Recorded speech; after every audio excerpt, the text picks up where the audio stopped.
السلام علیکم ورحمۃ اللہ۔ یہ تیسرے پارے کی آخری آیت میرے سامنے آئی۔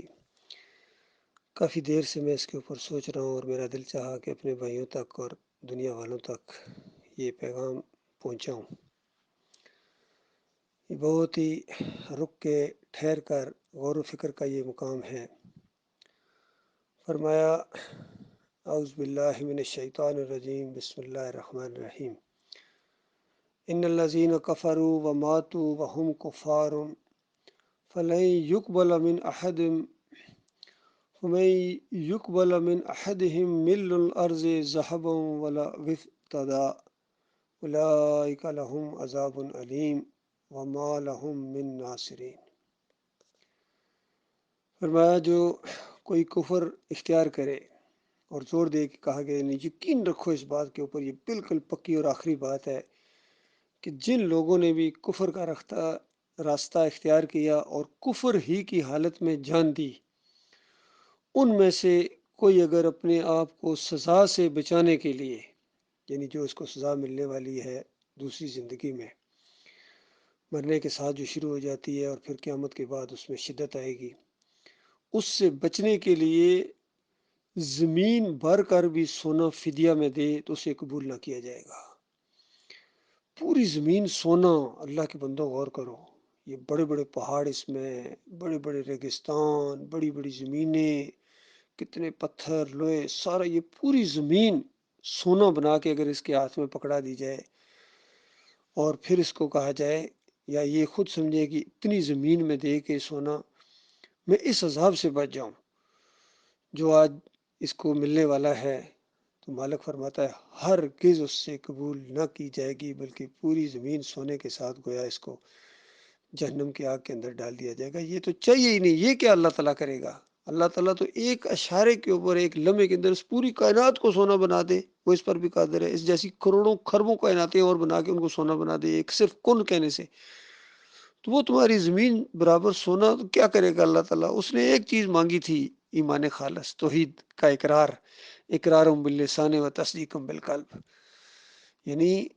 اس جہنم کی آگ سے بچنا چاہتے ہو جو وہ پوری زمین سونا دے کر بچنا چاہ رہا اور نہیں قبول کیا جا رہا، آج دنیا کے اندر جو زندہ ہیں وہ ایک لمحے کے اندر اس آگ سے بچ سکتے ہیں کہ بس اقرارم باللسان و تصدیقم بالقلب، ایک بات کا اقرار کر لیں ان کی زبان اور دل اس کا گواہی دے کہ لا الہ الا اللہ محمد رسول اللہ، کہ اللہ کے علاوہ کوئی معبود نہیں۔ بس اتنی بات سوچ پوری طرح جان کر دل کی گہرائی سے ان کی اپنی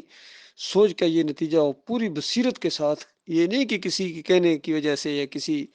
لالچ کی وجہ سے یا کوئی اور صرف زبان سے اقرار نہیں، بلکہ دل تصدیق کرے کہ اللہ کے علاوہ کوئی معبود نہیں ہے، اللہ کے علاوہ کوئی پکارنے کے لائق نہیں ہے۔ جب پکارنے کے لائق نہیں ہے تو کہاں گے یہ پکاریں یا علی مدد، یا رسول مدد، یا غوث مدد، یا ابراہیم گسنی، چھٹی فارغ، کوئی نظر و نیاز کے لائق نہیں ہے، تو بتائیے پھر یہ چھترے بکرے چڑھاوے، مزاروں کے اوپر دیگیں چڑھانا، پھر 11ویں کی دیگ پکانا، 12 ربیع الاول کو یہ کیک کاٹنا، 10 محرم کی سبیلیں، یہ کہاں گے؟ سب فارغ، چھٹی، سب کی کھال اتر گئی، لا سے لا چل گیا ان کے اوپر۔ پھر واسطے وسیلے، بے حق فلاں، بے حرمت فلاں، سب کے اوپر لا چل گیا۔ جمہوریت کا سارا نظام اس کے اوپر لا چل گیا، اس کے اوپر نہیں، بالکل ہرگز نہیں۔ پیری مریدی کے اوپر لا ہے، تعویذ گنڈی کے اوپر لا ہے،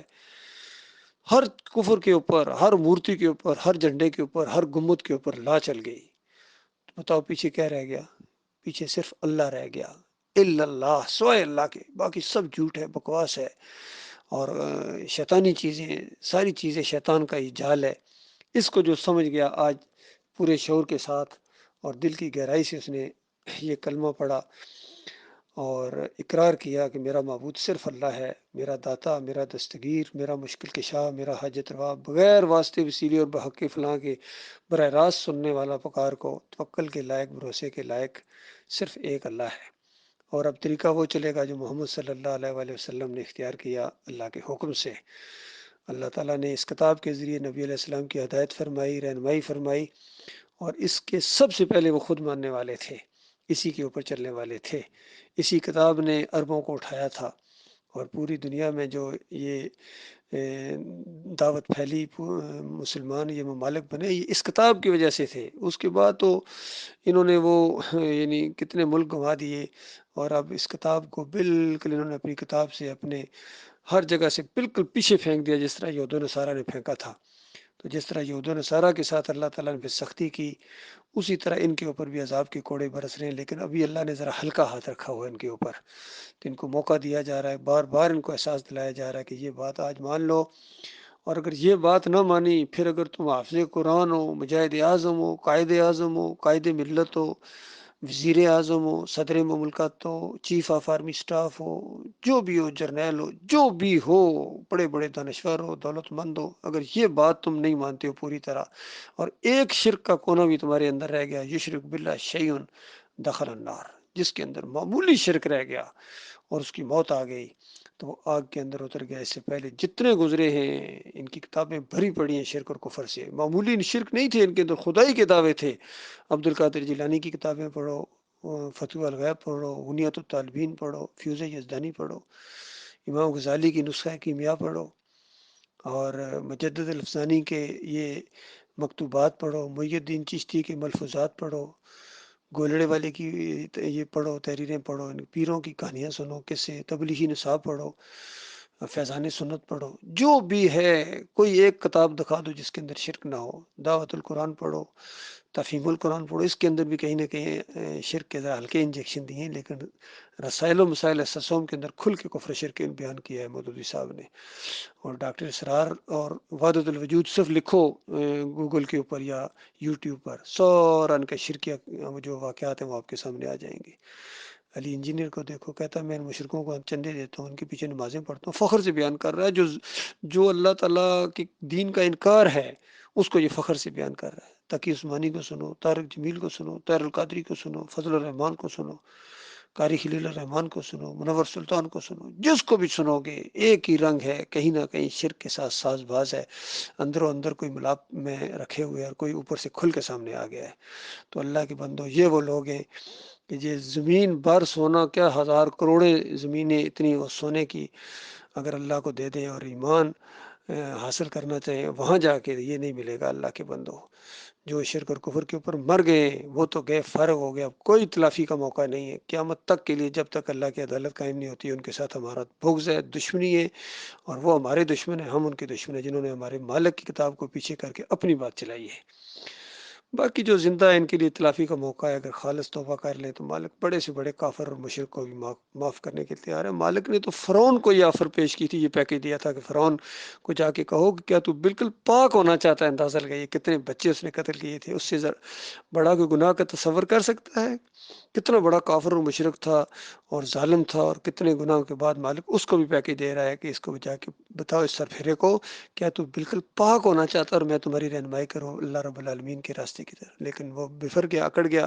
انا کا مسئلہ آج یہی انا ان مولویوں اور پیروں اور سیاسی لیڈروں اور ہمارے عسکری لوگوں کے اندر یہی چیز آ گئی، انا میں۔ جب تک یہ میں نیچے نہیں آئے گی نا، کوئی دین کی بات تم سمجھ نہیں سکتے ہو۔ اگر اپنی تعریفیں کرو میں بڑی شے ہوں، بس گئے تم، فارغ ہو، تم کچھ بھی نہیں ہو۔ اس کے بعد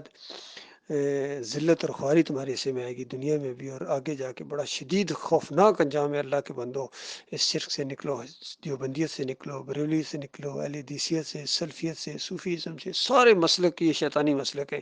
چاہے جماعت اسلامی کے روپ میں آئے، چاہے تنظیم اسلامی کے روپ میں آئے، جو بھی روپ میں آئے گی مومن اس کو پہچان لیتے ہیں۔ اللہ کے بندو، یہی طریقہ جو ہے نا، صرف طریقہ چلے گا اور ایک طریقہ چلے گا آخری نبی محمد صلی اللہ علیہ وآلہ وسلم کا، اور صحابہ اکرام نے جو اختیار کیا جس انداز سے۔ پوری ساری تاریخ سب کچھ آپ کے سامنے ہے، مکہ میں کیا کچھ نہیں بیت گیا ہے۔ نبی علیہ السلام کو لالچ دیے جاتے تھے، اور ڈر کے ساتھ ان کی جان لینے کے در پہ، قید کرنے کے لیے دھمکیاں، سب کچھ کر دیکھا انہوں نے۔ اور نبی علیہ السلام نے فرمایا ایک ہاتھ پر چاند رکھ دو، ایک ہاتھ پر سورج رکھ دو، تب بھی میرے سے یہ نہیں امید نہ رکھنا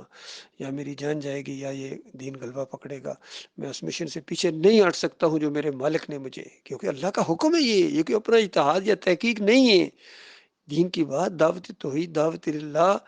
یہ تو اللہ کا حکم ہے، مالک کا حکم ہے۔ مالک کا حکم پیچھے کر کے ہم دنیا کے بادشاہوں کا اور دنیا کے بڑے بڑے جتنے بڑے سے بڑا کوئی ہو، بادشاہ ہو یا اپنے آپ کو اس نے شیطانی انداز سے شہنشاہ کلوایا ہو، ہم بالکل ہمارے نزدیک اس کی کوئی اہمیت نہیں ہے، وہ لیڈر امام اور امیر جماعت تو کیا وہ مقتدی بننے کے لائق نہیں ہے۔ یہ ایمان ہے اللہ کے بندو، جب تک یہ ایمان نہیں اختیار کرو گے تم بالکل کسی اصل پر نہیں ہو، بالکل کچرا ہو اللہ کی نگاہ میں۔ قرآن و حدیث کا یہی پیغام ہے، یقین کرو۔ اللہ تعالیٰ غور و فکر کرنے کی توفیق عطا فرمائے۔